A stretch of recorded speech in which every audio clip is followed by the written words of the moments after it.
What up, Poppin' T fam? It's your host, Poppin' T. As usual, Poppin' T.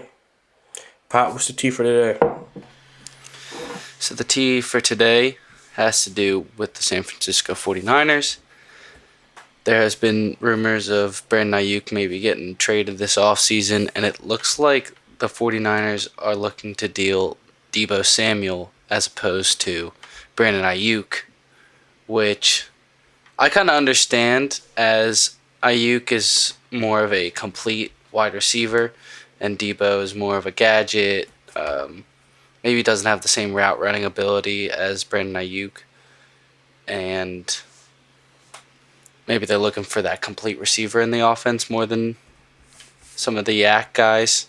So it's very interesting, definitely because the Ravens have been linked to either of those players in the last year. So Yeah. it would certainly be an exciting grab if the Ravens were able to go out and get Deebo or Ayuk for that matter. Yeah, they're talking kind of like they kind of not prefer Ayuk because of Debo's skill set, but they think that because of Persaw's skill set, the wide receiver they took in the first round out of Florida, that Debo is more expendable because they believe that they can use Persaw in a similar role. Mm-hmm. It seems like they also think he's a better pass catcher, like a genuine pass catcher. So it'll be interesting to see if Debo gets traded, but I kind of would like to see all those weapons on the field at one time. Yeah, I would too. Even if it's like a trade him at the deadline type of deal. Yeah. But I think that'd be tough considering how Ayuk has been dealing with this offseason and wanting to get that contract. Kind of like playing hardball with the 49ers. So I don't think we're going to get to see all three, but it would definitely be sweet to see all three. Yeah, as long as one of And, them ends up in a Ravens jersey, I'm cool with it. and I wouldn't hate Debo. Like, I would love Ayuk, but I wouldn't hate Debo just because I think with Bateman and Zay, Ayuk kind of becomes redundant a little bit, but we don't have anything quite like Debo in the offense. And just to add a little bit of a yak threat would be nice to have, I think especially working him in with the run game, not necessarily taking carries, but just as those dump offs, kind of as a part of the run game. I would like to see it. yeah, I think Debo would be that final piece if Mm-hmm. you put him in that Ravens offense. I think Definitely. after this draft, if you add a guy like Debo, like there's no one stopping you but you.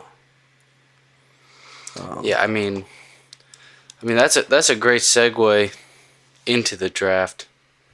How do you think the Ravens did? I love I our th- I draft. think yeah, I loved it too. Um, I think they absolutely killed it. yeah, I think the only questionable pick was kind of later in the draft. Um, but I believe with their first five picks, like it told me like that the Ravens are here to stay. Like the Hmm. Ravens, they effed up last year. They lost a lot of guys in free agency. There was a lot of questionable, roster. I mean, I guess position groups is the right word.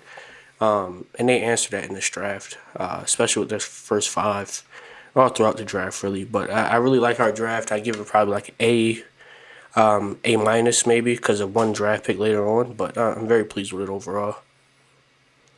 Yeah, you really can't hate the way they went about it.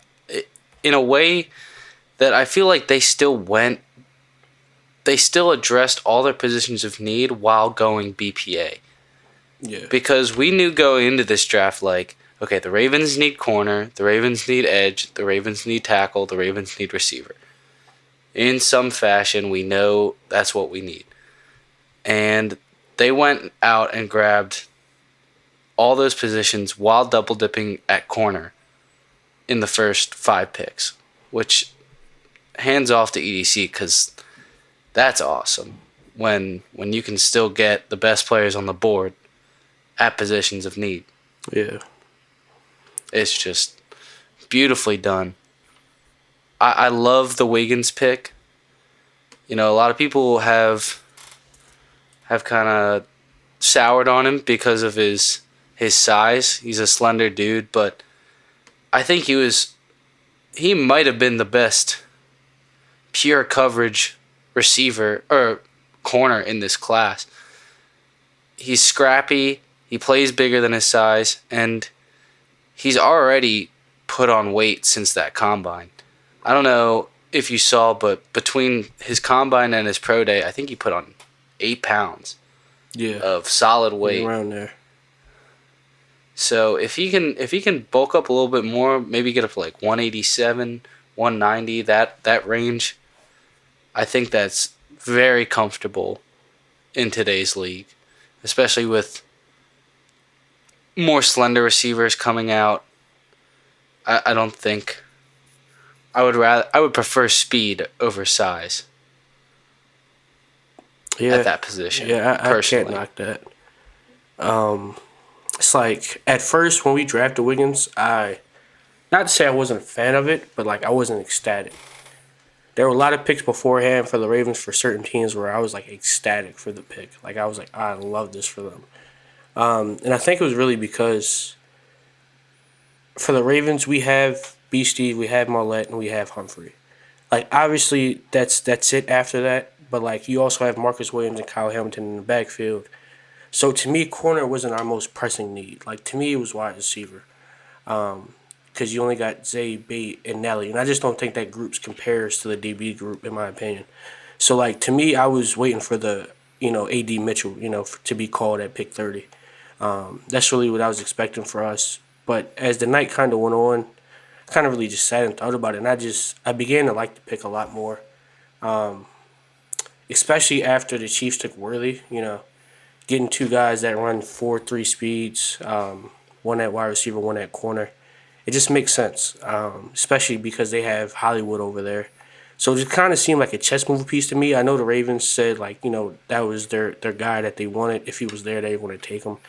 But like after seeing Worthy get drafted at 28, drafting the fastest corner in the draft and Wiggins at 30, it just showed like, hey, we lost to y'all last year, but like we're gonna be ready for y'all this year. We're gonna figure it out, and we're gonna be ready to run.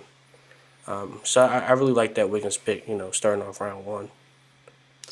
I think it just like it's so exciting because now I don't know if we've ever had like a truly elite corner opposite of Marlowe because and now Nate has that upside to potentially be an elite corner for the next 8 years. I really think he has that kind of upside, and it just makes the defense make a little bit more sense. Now, B. Steve is your 3, and Arthur Millette is your 4.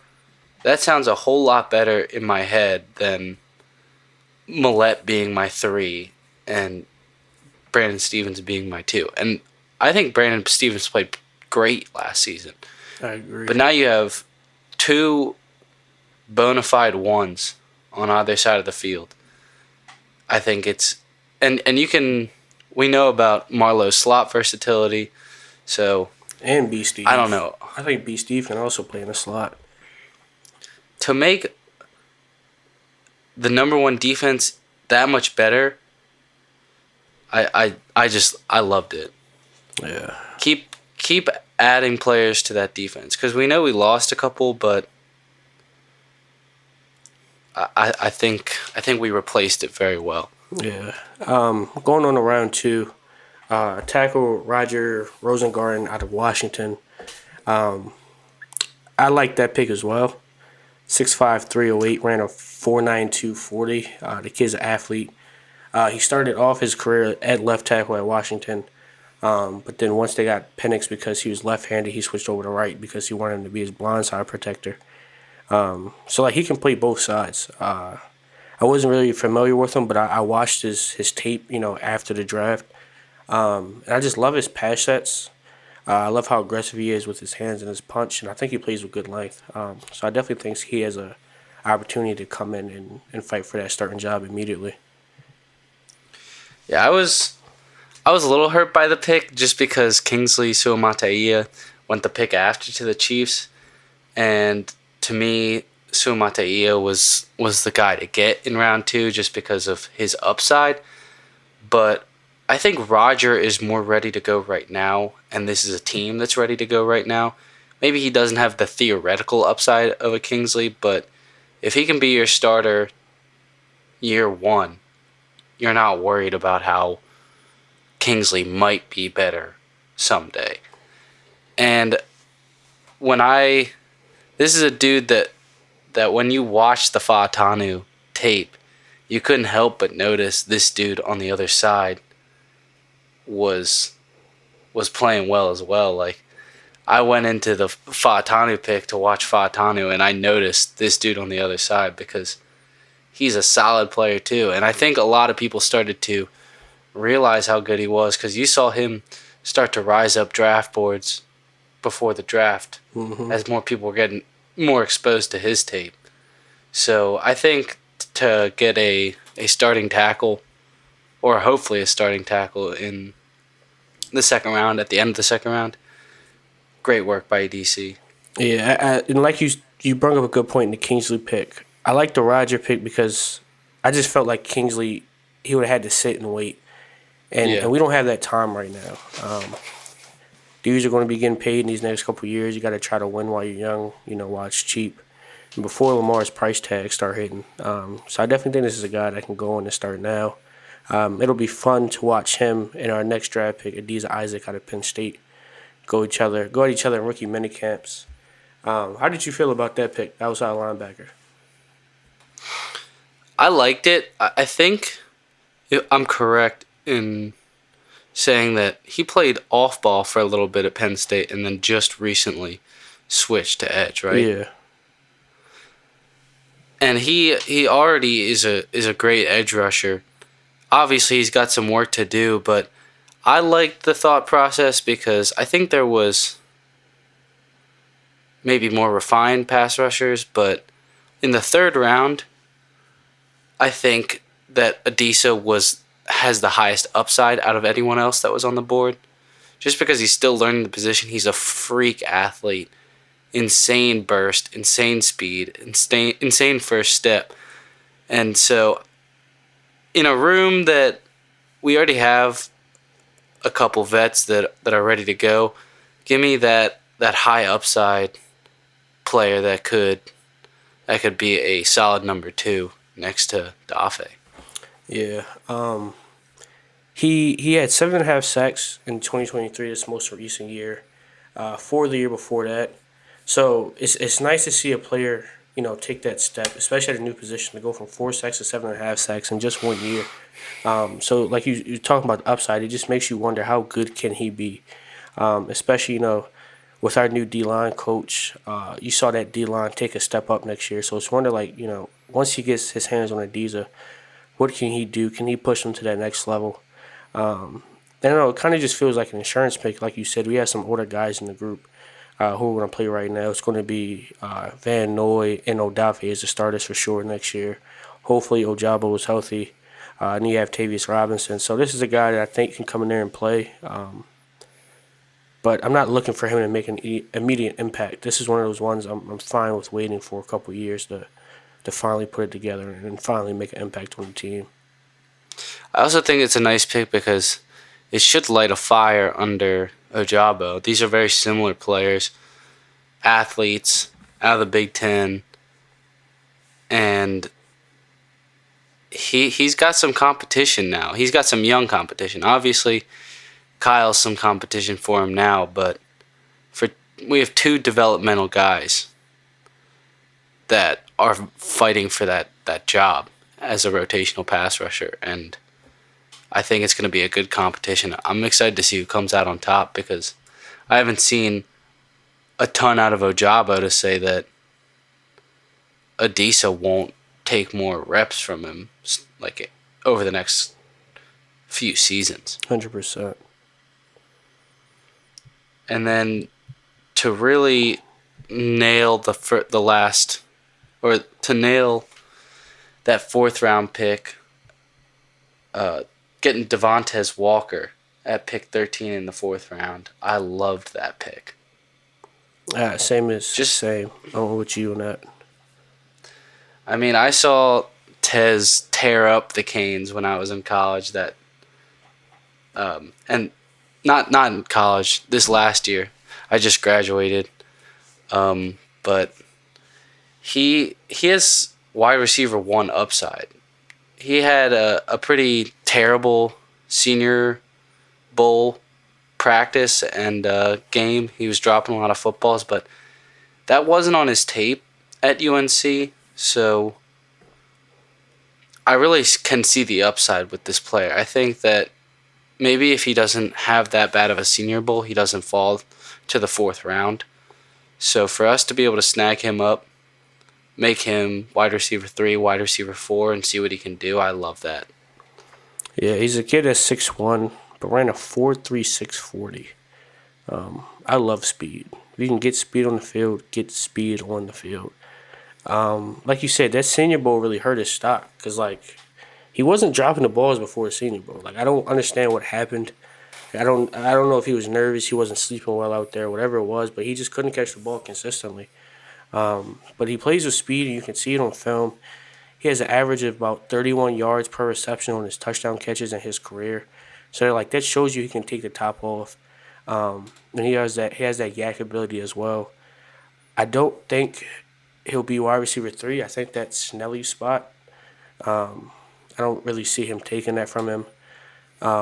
And he might even be wide receiver 5 because I feel like we still might bring in another wide receiver. I don't think we're done yet with that group. But I love the pick, especially for the future. And I think it's a guy that can contribute now. I just don't think he'll have a large role and opportunity to do so. I would love if he had a large role. That would mean to me that he really showed out in camp and is looking like the player that I think he can be. But yeah, I don't really expect him to do a ton year one. But And I hope that means that not Nelly, Rashad can be less of the deep ball threat. That mm, those go to Walker and that Bateman can play in the middle of the field where he's good at, where he can create mm. separation and not off 30 yards down the field where Lamar isn't looking. Because we know Lamar likes the middle of the field. So hopefully that can just bring Bateman in the box a little more. Yeah, I think that it's really shaping out to be a varied wide receiver core with a lot of different skill sets, and I think Lamar's going to have a lot to play with next year. Definitely. So our next pick, round 4, 130, selected T.J. Tampa, cornerback out of Iowa State. I really liked TJ in college. It's one of the corners I was actually familiar with his game, and I felt like he was a lockdown corner. I really don't understand why he fell to round 4. I wasn't too informed with his pre-draft process, but like his film speaks for itself. He's a really good corner, and I think even though he's a fourth round selection, like he'll play immediately this year. I think he'll be on the field a lot. Yeah, I think he's a very technically refined player. Like you said, his film speaks for itself. He was locking people up for Iowa State. I just think that 40 time really hurt him. He did not test very well at the combine in many of the movement drills. Okay. So I think that as a CB 4, 5, that's very solid depth as a player that's very adept in zone coverage, has the length and the physicality to play press man, and I think he's a better zone corner than he is in press right now. But he theoretically has that length to really be a good press corner. So as a developmental guy, a guy that's going to provide you solid play as a fourth or fifth corner, if someone goes down, I love the pick in the fourth round. And I love double dipping just as a draft strategy in general because it gives you two opportunities to hit on that pick, provides competition for the players. They're competing against each other. And especially at a position of need, why not double dip at corner? Yeah. I think PFF had them as their corner 8 in the draft. So to be able to get another top 10 corner, I love it. I really do. Like EDC, hats off to you for this draft. Through the first 4 rounds, He I'm very impressed. nailed, yeah, nailed it, man. I didn't love the last couple picks. Rasheen Ali was not a player that I was super familiar with. I know he had a lot of production I believe he averaged 5 yards a carry, yeah, that's pretty good for college. like career. Um, yeah, he produced at Marshall. So, and he's got RB1 size at 5'11", 206. I don't expect him to play much, but maybe he can shine out on special teams in the first couple years. Get some work in the preseason and hopefully be a serviceable back after Henry's gone. To be honest, I think he'll play. You think I so? think he'll play. I think it'll be D. Henry, Justice, and Ali to start the year off. And they'll start working in Keaton, allow Keaton to get healthy, and then once Keaton gets healthy, then his carries will cut. But I think to start the year off, I think they drafted him in round 5 to play him. I didn't really think about the Keaton injury. Yeah, like I remember watching an interview, and EDC was very adamant about drafting a running back this draft. And this is a guy who produced a lot in college. Like 5 yards a pop, your career is insane. He had almost 1,200 rushing yards last season and 15 rushing touchdowns. Respect. So like, I think he'll come to play. I don't think that was a pick just cause. I don't think he'll be reduced to a special teams role to start the year off at all. Because if that was the case, I then don't. he could have. They got an undrafted free agent running back. Yeah, no, that's a good point. But yeah, I think he'll be a roster guy for sure. I think we'll see a lot of him. I don't have much to say on the last couple picks. I didn't love the Devin Leary pick just because if you're gonna get a backup quarterback, I would like the offense not to have to be different because Devin Leary is not the athlete or anywhere close to Lamar, and he doesn't really play the same game that Lamar plays. So I wish we would have gotten someone a little bit more mobile, maybe like a Michael Pratt, someone like that. So, and I don't really know much on the other players. I still have to watch the tape on Samac and Kane. Sanusi. I would say, I wasn't even going to attempt the first name.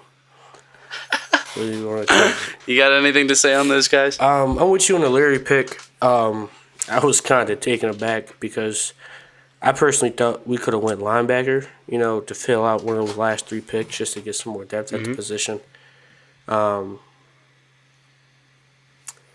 don't I just don't really get it. I feel like when you're paying a guy like Lamar, you're not really banking on him getting hurt necessarily. So you have Malik Cunningham, you have Josh Johnson in the building already. I don't think we really needed a quarterback there in the 6th round. So Mac, I just know he's a very athletic offensive lineman. He does very well in space, like stretch, pin pull plays. 6'4", 307, which is great size. We lost Sam Mustard for this offseason, so that fills that backup center role. So I'm a fan of that. And then the Kane pick, we need another safety. You got Kyle, Marcus, Ardarius, and now we got Kane. So that fills up that roster spot. And I expect him to make the roster, but I don't really know too much about him. I've never really seen his tape, to be completely honest. I think he's more of like a strong safety type, but I haven't watched the tape either, so Yeah, gotta get on that. for sure. But after talking about the draft, looking at the roster, how you feeling heading into this year? Are you worried about anything? I personally What would like another wide receiver, and I still kind of want another linebacker. I wouldn't even be opposed to just bringing Odell back. I know the production wasn't there, but obviously not on the same type of contract he signed last year, not at all. Um, but yeah, like a group of Zay, Odell, Bateman, Nelly, and Tez, as your five. I like that. It probably won't happen because of the Hardy signing. Hardy will probably be that last wide receiver. And the same thing in the linebacker room. You got Peak. I mean, not Peak. You got Roquan. You got Simpson. You got Harrison, who I know they like a lot because he can play both DN and middle linebacker. Um, and that's it of the guys with real game experience. So I just would have liked another athletic linebacker there in the draft. But otherwise, I feel pretty good about it. I think the roster is not as good as it was last year, but it's a pretty solid roster that I think can compete for another AFC Championship and potentially the Super Bowl.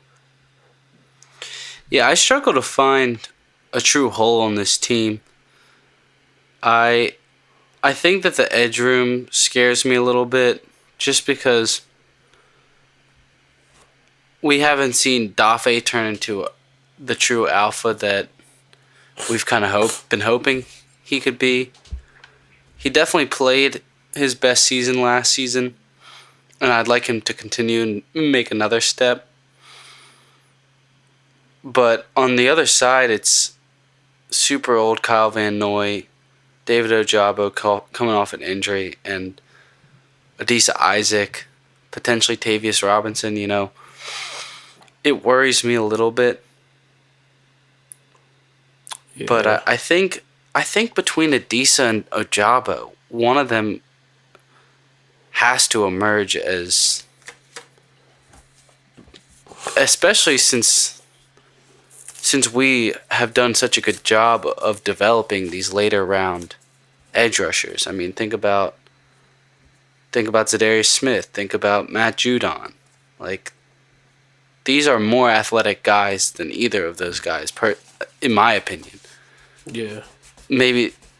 Maybe they aren't refined yet, but these are two athletes that if we can get them developed, they're going to cause issues and could be maybe the most athletic edge rushing duo in the league. Honestly, trio. If Ojabo can do it, um, can put it together. But like, it's just like you said. I don't really see any holes. Like, I really feel like that draft. I guess we're kind of banking on our rookies, being good. Um, but like, if the draft is a solid draft, obviously every pick isn't going to be good. But if really your main guys of Wiggins, Roger, and Tez kind of work out, I think the Ravens will be all right. I think they'll be perfectly fine this upcoming season. I think so too. Um, I'm Especially with Cleveland at right guard, he kind of showed what he could do in Zeitler's absence last year in the Miami game. Had the highest PFF grade on the team. Um, I think we kind of solved the O line. I think a lot of people were kind of panicking, especially after the John Sisman to the Jets and then the Morgan Moses trade also to the Jets. But I think we answered it. I think EDC did a solid job of that. and we have two valuable depth pieces in Makari and I guess out of like Fa'alele, we're gonna have an extra whoever's not playing. So, and Josh Jones was a sneaky good pickup. I like the depth on this offensive line. It's gonna be interesting to see who what the final five ends up looking like, but I think EDC has made it a very competitive room, and I think out of the 8 guys that could compete for starting jobs, there's going to be 5 that are going to be good enough. It would be hilarious to me to go out there for camp and see Stanley at left guard and Stanley, see Rosengard at tackle. Like, that would be insane. But I wouldn't put it past the Ravens to do something like that. Um, like, if they didn't think Rosengard could play inside, out of anybody, I trust Stanley to play inside. Um, I, you think he'd be good I inside? think he could do it. I think he's athletic enough to do it. I think he's strong enough to do it as well. But it's kind of like at the left guard position, I feel like that's the questionable spot of who will be the starter. Because if Rosengarten is the left guard, then you know who the right tackle is with Falele. But Voorhees will be in the mixture left guard. Makari will also be in the mixture for left guard. I think Josh Jones will also be in the mixture because he's a guard tackle combo. So it's a lot of question marks. So, not a lot of question marks, but the main question mark is who will be left guard, and that'll kind of answer everything else once that position is filled. I would love if Rosengarten was not one of the starting tackles next season, because that would mean Faalele was like the coaching staff was finally feeling confident enough about Faalele, and we know what kind of athlete Faalele is. If he can play competent starting at tackle, I mean, him clearing the way for Derrick Henry, sign me up to watch that. 100%. That man is a massive human being. So if he could be out there protecting Lamar's right side, I'm a fan for it. You know, he just got to show me. He's shown flashes though.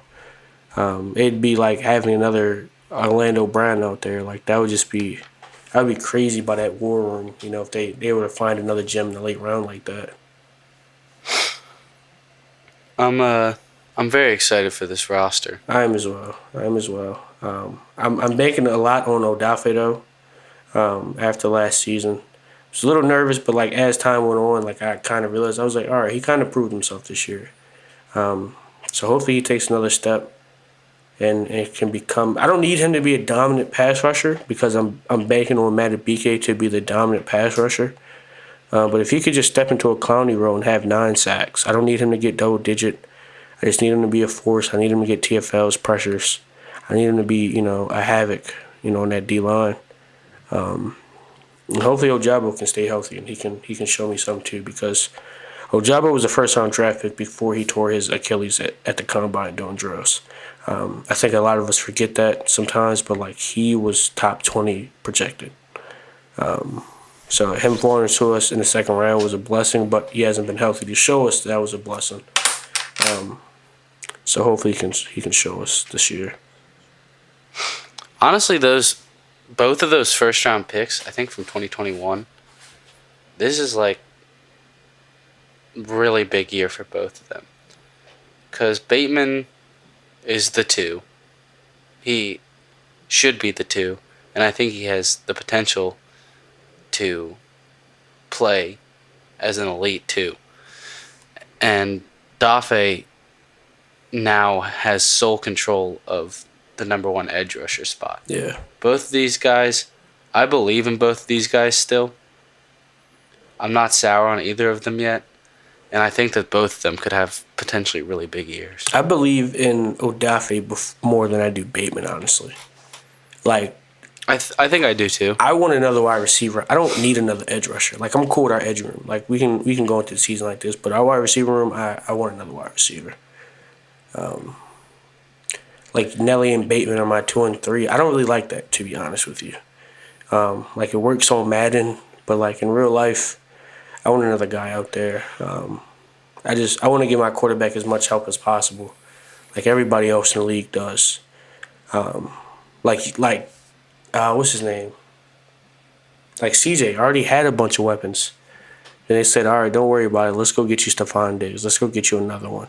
And I don't need a Stephon Diggs caliber guy. Like, I don't need Ayuk or Debo, but another proven veteran wide receiver that won't disappear when January comes around is all I'm looking for. Because the only guy who showed up to the Chiefs game was Flowers out of that entire wide receiver room. And he was the youngest in the group. So I just need another guy I know won't disappear come January. Yeah, I think putting more bodies into that room is never a bad idea, considering no one, like you said, has really stepped up and claimed that number 2 job. Like, it's kind of like Zay and a bunch of 3s right now. Yeah, honestly. It's like the Patriots roster. It's a bunch of 3s. There's no wide receiver 1. There's no wide receiver 2. Obviously, we have a wide receiver 1. But it's like I know we lost the AFC Championship game because we didn't run the ball, but like you also have to think about the fact that nobody was open. Like even we were passing the ball every down and we weren't getting first downs because nobody was open. I need somebody else that can get open. That can catch the ball consistently. That's all I'm looking for. Shoot, man, I even take like a Tyler Boyd. I would easily take a Tyler Boyd. Like, just give me another guy that I know, I can trust, Lamar can trust. So we can finally go get this ring, man. I'm tired of having to come back and have these conversations every year about how we were so close and all we're missing. Just to go do it all over again. It's getting depressing. Like, I'm not a Panthers fan, I can't be too upset. I don't know real pain, like some other fan bases, but I have a two-time MVP winning quarterback. I have a former offensive player of the year in Derrick Henry on my team. I have an All-Pro in Matabike in Hamilton. I have another All-Pro in Roquan. I have another All-Pro in Marlon. I have an All-Pro in Stanley on my team. I have an All-Pro in Ricard on my team. I have an All-Pro in Andrews on my team. Let's go get this done, bro. We have too many All-Pros, too many Pro Bowls on this roster to keep losing to teams, bro. Keep falling to Kansas City, who had one wide receiver on the team last year. We got to do it eventually. The Ravens are not lacking talent. No, we're not at all. It always comes down to coaching, and I don't know. I don't want to sound delusional, but I really feel like adding Derrick Henry, just having Derrick Henry will make us behave like how the Ravens behave when it comes to playoff time. I really hope so. You can't have Lamar throw 40 times, and I feel like Derrick Henry's going to walk over to Monken and rip his head from his body. I hope he does. If by halftime he has less than 10 carries in a playoff game. Like it'd be ridiculous if we are sitting here this time next year having the same conversation, bro. Like I would be so upset. I would at that point, if we can't get it done like this. Like what more do we need, Jesus? If we can't win with this roster, I don't. You add a top 2 running back to the best rushing attack in football over the last 5 years. Let y'all get to January and not run the ball. I'm burning down the stadium. I'll do it myself if I have to. But somebody's. I'll be there with you, bro. Gasoline cans off. If you listen to this, if we lose, especially if it's at home again, bro. I don't think my heart can take that again. I don't have another one of those in me, bro. Well, we're gonna see. I think we beat the Dolphins 56-19, Bobby. 56-19. That's how we walked into the playoffs, beating one of the best defenses in football. 56-19. We walked. Broke the record, Tyreek Hill, and top receiving duo, him and Waddle. The NFL's passing leader in yards. 56-19. We were skipping into the playoffs, bro. Beat the 49ers, beat the Jags, beat everybody we were supposed to. To go score less than 20 points in an AFC Championship game at home. I can't make it make sense, but we got less than a minute, so. Held Pat Mahomes to 17 points. Are we? Ooh, almost dropped an F-bomb, bro. Are we serious? That's going to wrap up our episode. We expect great things from this team. I really But hope. we'll catch you next time. See y'all next week. See y'all next week.